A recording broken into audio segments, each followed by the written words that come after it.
Singapore is fortunate to be in a position to invest heavily in education. Funding for the various schools is not a zero-sum game.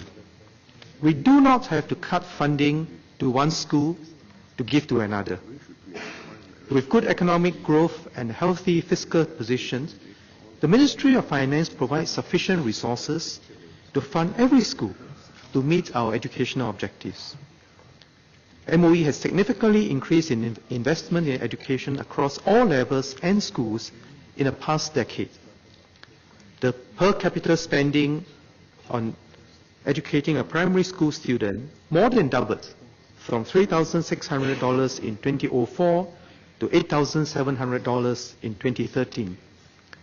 Likewise, the per capita spending on secondary education almost doubled during this period, from $5,700 to $10,800. The Ministry appreciates the resources that have been given, and it is our responsibility at every level to continue to ensure that we are prudent in the use of these funds in our schools. So schools are resourced on a needs basis. The actual resources provided to each school depends on the needs of the students, the programs offered, and the enrollment.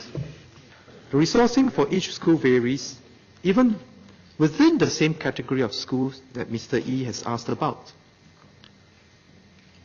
Resourcing can vary depending on the programs offered by the school as well as enrollment.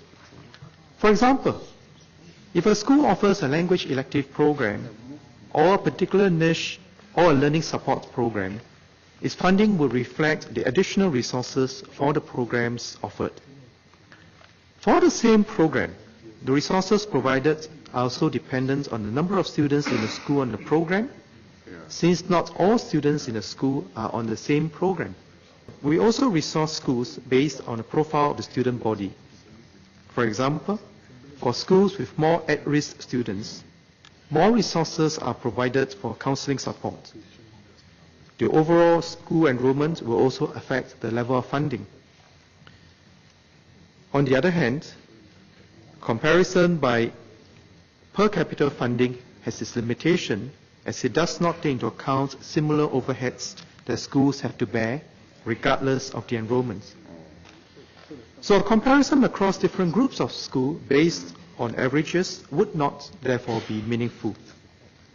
Resources are part of the story, but the fundamental question is how each school can best cater to the holistic learning needs of each student and best achieve the desired outcomes of the programs.